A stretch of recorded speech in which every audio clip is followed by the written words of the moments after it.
Like damn, she wanna afford to touch me. I say I want it, and she got it. What's good? It's your boy JayThat'sMe. Let's get into NXT from September the 3rd, 2024. A very fun show, very solid show. The show is built around Trick Williams and Pete Dunne, as well as Roxanne Perez and Giulia. And they're really hyping up the CW. It seems like it's going to be like a pay-per-view. That's how they have it set up for week 1 and week 2 of going to the CW in October. And that's how it should be. The only problem that I have with NXT, and it's just a minor issue, and that is the fact that there's at least way too many matches on the show. I think within a 2-hour span, you should be able to do just no more than about 4 to 5 matches. I think 6 to maybe 7 to 8 is a little bit too much, but it is what it is. So we kick the show off with Trick Williams. He comes out, he gets on the mic. He says that he just wants to fight Pete Dunne, and he wants to finish this, and he tells Pete Dunne to bring his ass out. So Ethan Page comes out instead, and he says that, Trick, you know, it's usually a tradition after someone successfully defends their championship, they get to open up the show. And then Ethan Page says that he figured that Trick would know that, but that's right. He was only able to defend his championship successfully just one time. So Trick Williams then responded by telling Ethan Page to put some clothes on and shut the hell up. He says him and Ethan Page are not the same. He's a man of his word, and he called his title match right down the middle. He said, don't get too comfortable. He's come back to collect his title. You don't have to worry about it. Right now he's focused on Pete Dunne because he has unfinished business with him. So Ethan Page responds by saying that he's going to defend the NXT Championship in 4 weeks when they move to the CW October 1st. He says, yeah, that's me defending that title, not you. You, though, I thought I'd be surprised if you could even make it to Chicago. So Pete Dunne, then Dex, Trick Williams, they have a little brawl, and security breaks it up. So that's pretty cool. Pretty good little way to start the show. Ethan Page is obviously going to lose against Trick Williams. Spoiler alert. It's going to be Trick and Pete Dunne, last man standing next week. So that's fine. That's really cool stuff there. Moving right along. So Jada Parker, her fine ass is out next. She runs into the Fatal Influence, which is Jasmine Nix, Fallon Henley, and JC Jane. They're in the backstage area, so they poke fun at Jada Parker for not winning the NXT Women's Championship at No Mercy. Jada Parker says that Jasmine Nix is using JC Jane and Fallon Henley for clout. Jasmine Nix doesn't chase clout, and if Jada Parker's ribs are fine tonight, she can prove it. And Jada Parker says that Jasmine Nix should bring her mommies with her. Okay, that's fine. Good stuff. I'm loving Miss Parker, and I do like Fatal Influence. The only thing I don't like is the name. Other than that, it's a good little trio to have. So yeah. Again, like I said before, I said again, I wish that they would bring back the NXT Women's Tag Team Championships. It's not that damn hard to do. Bring them back. Please, Shawn Michaels, bring them back. Moving on, this leads into our first match of the night. The Rascals versus Gallus versus Hank and Tank. Number 1 contenders match. So the Rascals get the win. They win because the Good Brothers, they got involved to distract Hank and Tank. And Javon Evans came out to get some comeuppance on, I believe it was Joe Coffey. So this is fine. Everyone is tired of Gallus, and you know, I liked the Gallus when they first came in about a year and a half ago, 2 years ago, but now I couldn't give a single shit about them. They need to go to TNA for at least a good 2-3 months and get away from NXT for a while, because they're not good. But the Rascals winning makes perfect sense. I'm loving what they're doing with the Rascals. And hopefully they are able to defeat Axiom and Nathan Frazier next week. Moving on. Speaking of Axiom and Nathan Frazier, they're backstage with Sarah Schreiber. They are elated that the NXT Tag Team titles are back where they belong. They know the next challengers will be. So the Rascals, they joined the conversation. They said this is a match that a lot of people want to see, which is true. Zachary Wentz wants to bring the NXT Tag Team titles to TNA, which would be great. He's on the same page with his brother, Trey Miguel. But can Axiom and Nathan Frazier say the same? And Nathan Frazier has his eye on the TNA X Division Championship, which I like. I think that's great. Him and Axiom should be on TNA fighting for the X Division Championship. Both of them fit in with that division like a damn glove. So we will see how that's going to turn out. Moving on. So Trick Williams, he gets into a locker room brawl with Pete Dunne while he was trying to be interviewed by a new guy by the name of Blake Howard. Okay, that's fine. Moving on. Lexis King defeats Oro Mensah. He wins via by putting his foot on the bottom rope, which was great. So that was cool. So towards the end of the match, Lexis King said something to Obafemi. I mean, my bad, not to Obafemi, but to Oro Mensah. So Lexis King says that Oro Mensah's father should have burned in ashes. I'm like, damn, that shit was crazy. So he snapped, that being Oro Mensah. He was about to get DQ'd, but it didn't happen. And then Lexis King got the win by putting his foot on the ropes. So that's fine. Really good stuff. Moving on. Obafemi, he walks into the family's locker room. He understands their frustrations and makes it hard to accept their boss can't handle the ruler. So Adrian Rizzo says that Obafemi got lucky at No Mercy, and the Don will be back, and he's coming for the North American Championship. Big words from such a small woman. As the saying goes, it's better for women to be seen than heard, which was funny. I love that. That was great. People have to realize Obafemi is a heel. Calm down. He's been a heel for a minute. That's how he's booked. He's just real cocky and confident. I think nothing wrong with it. So Obafemi then tells the Don to do something about it. Tony D says that Stax will take care of business tonight. Nobody talks to Rizzo like that and gets away with it. Okay, really, really good stuff, man. Moving on. Joe Coffey wants to put an end to Javon Evans. So Ren Sinclair says that Gallus should calm down. Gallus have their eyes set on the Heritage Cup after they're done with Javon Evans. So Trey Dempsey tells Ren to stop accepting challenges without his permission. I'm loving what they're doing with the No Quarter Catch crew. And Tavion Heights, man, that guy is a gem, bro. That guy's awesome. Tavion Heights, shout out to him. I definitely see big things in his future. Guy kicks major ass. Moving on. So Tatum Paxley defeats Rosemary with a weird, bizarre finisher. I have no idea what it is. I couldn't even really describe it. It's more of like an underhook type of suplex or whatever, but I don't know. Post-match, Wendy Chu and Rosemary, they beat the shit out of Tatum Paxley.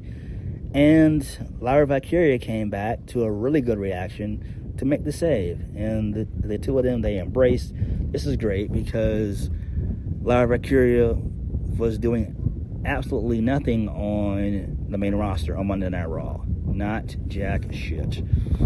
Moving on. Pete Dunne is backstage with Sarah Schreiber. He says that Trick Williams is going to learn that actions have consequences and that this is not a music video, it's real life. Pete Dunne and Trick, they brawl some more. So this pisses off Ava, and she tells him to go ahead and get into the ring right now and have the match. Don't wait for the main event. And then Ethan Page, he pokes fun at Ava for doing a horrible job as NXT manager. So this was a really good segment. So Pete Dunne got a diss track by Trick Williams. So Trick Williams made a really good diss track. It's on YouTube and it's on Twitter. It's really funny. It's like a 2-minute and 30-second video. It's really funny. I enjoy it. I enjoyed it. I watched it. It was great stuff. So a really good diss track. It's kind of cool making fun of Pete Dunne.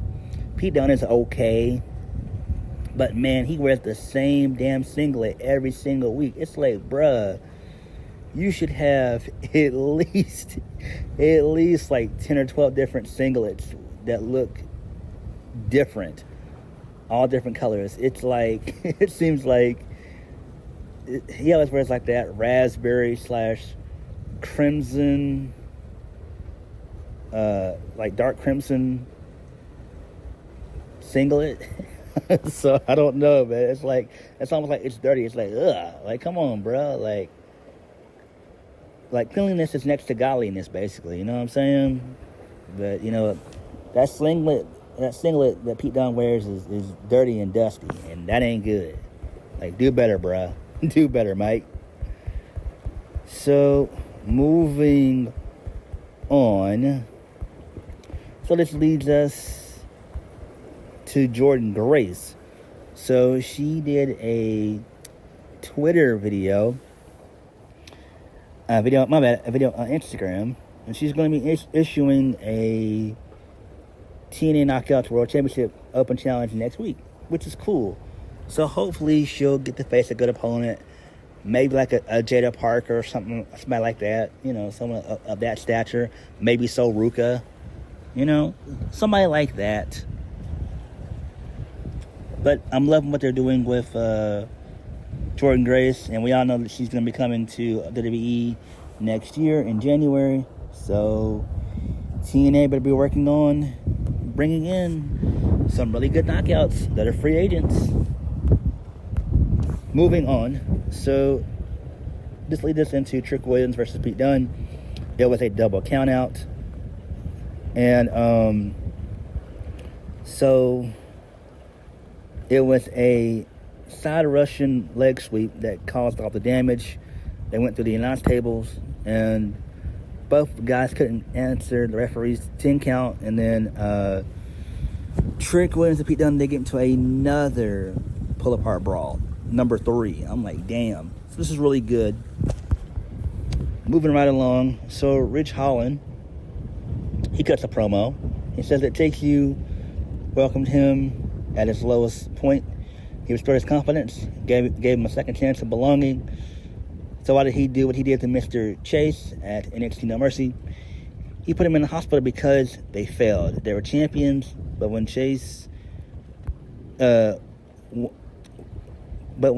Andre Chase does win the big one, they can't keep it. He brought them all back to prominence. Look at everything he did for Chase U, the new look, new classroom. You think Duke Hudson would have done the same, like what he did?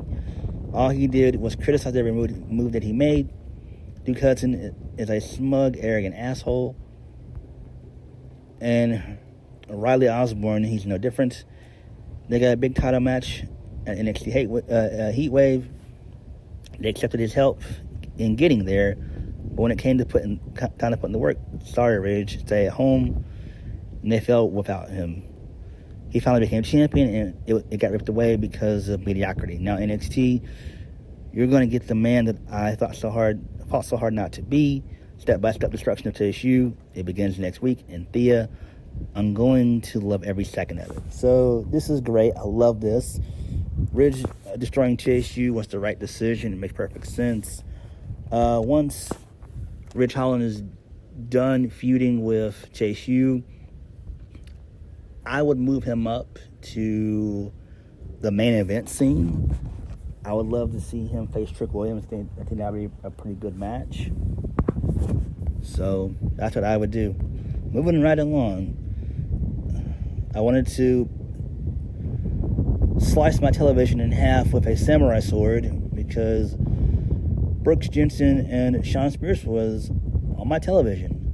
So Sean Spears thanks Brooks Jensen for having his back against Malik Blade and Idris NFA. It turns out that Brooks as the one saving him. Brooks wants to know why everyone thinks Sean is manipulating him. Sean doesn't care what anybody thinks. He appreciates his appreciation for Brooks Jensen,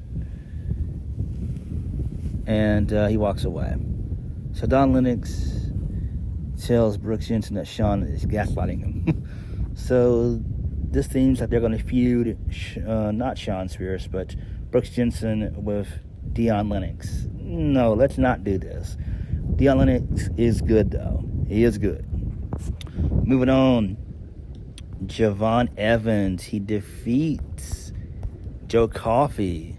So he wins via the hold it in the row for the 1-2-3. Nice little finish there. Moving on. So Tatum Paxley, she's elated to be netted with Lyra Valkyria. Lyra wants Tatum to show Rosemary and Winnie Chu how weird she can get. So this is cool. Really good stuff. So this is going to lead to a tag match. I believe it's next week. Winnie Chu and Rosemary versus Tatum Paxley and Lyra Valkyria. Should be fun. Continuing on. Ava informed Sheriff Schreiber that next week Trick Williams will battle Pete Dunne in Last Man Standing. The winner of that will move on to face Ethan Page for the NXT Championship on the debut episode of NXT on the CW. Nice. We all know Trick is going to win that, and that should be fun. Moving on.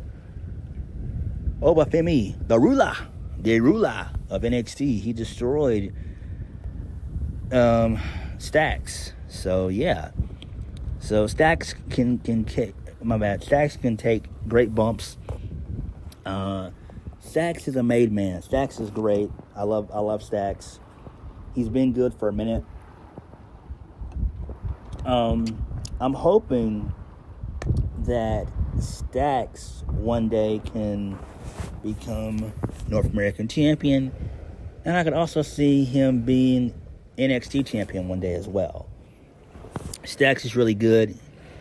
He's solid on the mic. He's got good character work, and he's really good in ring, and he can sell very well too. So this was a really good match. He can take hella bumps, that being Stacks. Obafemi continues to kick ass and take names. The guy's amazing. Moving on. Ashanti the Adonis, he tries to flirt with Conor Petrovich and Brinley Reese. So Eddie Thorpe steps in. Ashanti the Adonis calls Eddie Thorpe DJ Platonic. Ashanti the Adonis tells Eddie Thorpe to stay out of his business or he can get this work. Nice. Loving it. I'm hoping that Ashanti the Adonis gets a well-deserved push. Moving on.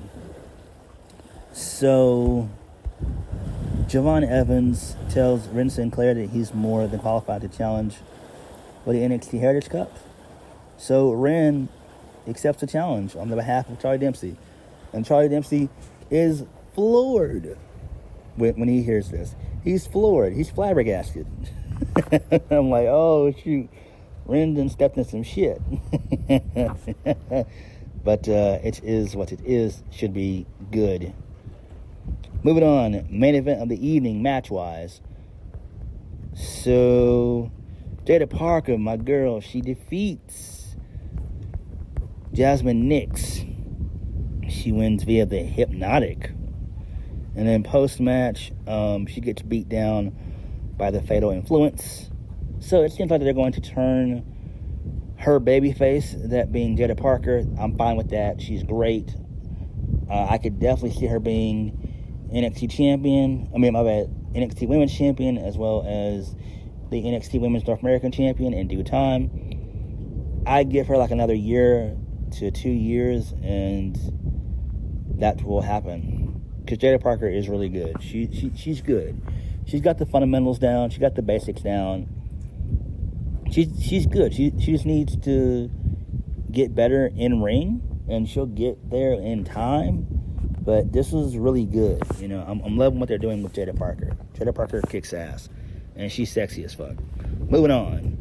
So, the Fatal Influence, they had a backstage confrontation with Kalani Jordan and Lola Vice. JC Jane tells Kalani that her days as NXT Women's North American Champion are numbered. I like that. Really good stuff. Should be fun. Moving on. So Roxanne Perez, she comes out and she celebrates. She talks about how she's been champion. She's been on top for a while. She's been handing out plates of defeat for a minute. She said she's second in all time in PLE matches, and also second time all in PLEs. She's next to Io Sky and Asuka. She's smashing their records. She said 99% of the women get beaten inside the ring can only have the career that she's already had. Even the main roster can't stop talking about her. Then Roxanne Perez, she gives props to Jada Parker. She said that she proves that she's the future of the women's division. But what she has, it can't be taught, produced, or touched. She's the most wanted woman in all of NXT. She's the fantasy matchup constant. It's Roxanne Perez versus X, Roxanne Perez versus Y. But when reality meets fantasy, the results always remain the same. It's never going to change. No one has the ability to take the championship away from her, and it doesn't matter if you're the hottest prospect in NXT. It doesn't matter if you're a former NXT Women's Champion, and it doesn't matter if you're the hottest free agent from Japan. Trying to steal my shine. I promise you, when the smoke clears, it's going to be me holding up the title in the air. So Chelsea Green comes out. She puts herself over. She calls Roxanne Perez Roxy. She said it's a rhetorical question. She makes fun of the crowd, saying that they smell like mildew and BO. I love that. She said it's called deodorant, people. She said there's been a lot of speculation as to who Miss Phone Pocket is going to come out and talk about. Who's going to interrupt her? It's her. She's beloved by the WWE Universe. She would do anything for some of her fans, but the rest of them are creepy. Regardless, she's here. She makes fun of Roxanne Perez, calls her little fun-size champion. I like that. That was great. She said nobody, and she repeats nobody, not Sir Prickles, that being Adam Pearce. No, P.S. No, my bad. That was Nick Aldis, my bad. No P.S.